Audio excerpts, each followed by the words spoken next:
Bonjour, je suis Monsieur Foaleng Loé René. Aujourd'hui, dans le cadre du cours d'économie générale et notamment sur les économistes néoclassiques, nous allons voir Douglas Cecil North. En effet, Douglas Cecil North est né le 5 novembre 1920 à Cambridge, dans le Massachusetts, est mort le 23 novembre 2015 à Benzonia, dans le Michigan. C'est un économiste américain considéré comme le père de la théorie institutionnaliste. Il a reçu le prix de la Banque de Suède avec Robert Fogel en 1993. Selon le comité Nobel, North et Fogel ont renouvelé la recherche de l'histoire économique en employant la théorie économique et les méthodes quantitatives pour expliquer les changements économiques institutionnels. Douglas Cecil North, professeur à l'université Washington de Saint-Louis dans le Missouri, fut co-lauréat avec son compatriote Robert William Fogel du prix Nobel des sciences économiques en 1993 pour avoir renouvelé la recherche en histoire économique par l'application de la théorie économique et des méthodes quantitatives aux changements économiques et institutionnels. Le jury récompensait ainsi les précurseurs de cette New Economic History, nouvelle histoire économique, que l'on appelle aussi la cliométrie, du nom de muse de l'histoire, et qui est apparue aux États-Unis à la fin des années 1950. Cette approche tend à appliquer à la science historique des concepts,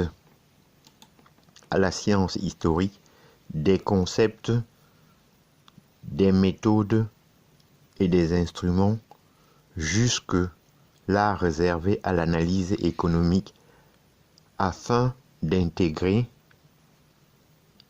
à la fois la conception narrative des faits et certaines méthodes des sciences exactes. L'apport de Douglas North fut parallèle à celui de Robert Fogel, dans la mesure où ses recherches ont également porté pour une large part sur l'histoire économique américaine. C'est au sein du National Bureau of Economic Research, dont il fut l'un des initiateurs et directeur en 1967, qu'il se lie d'amitié avec son collègue Fogel. Au début des années 1960, le NBER regroupe un nombre important de chercheurs qui travaillent sur divers projets de modélisation de données rétrospectives. North profite des méthodes de la nouvelle histoire économique pour prendre ses distances à l'égard des tenants de la théorie néoclassique de l'équilibre. Selon lui, cette théorie n'a pas été conçue pour expliquer le changement économique de longue période et ne peut s'appliquer que dans un monde de marché parfait. Le professeur historique étant par nature évolutif et complexe, ils ne peuvent en conséquence être analysés avec les instruments et les concepts de cette théorie.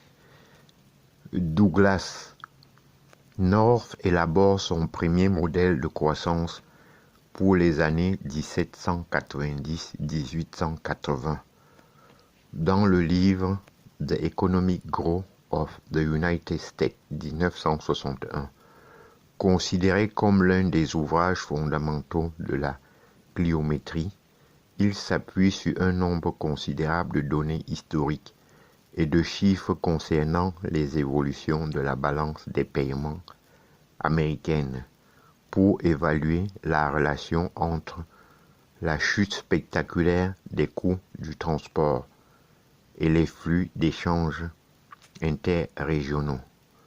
Dans un ouvrage publié en 1971, en collaboration avec Lance Davis, Institutional Change and American Economic Growth, North élabore un cadre théorique qui permet d'associer les facteurs traditionnels de croissance et des éléments historiques qui relèvent de l'évolution des organisations et des institutions.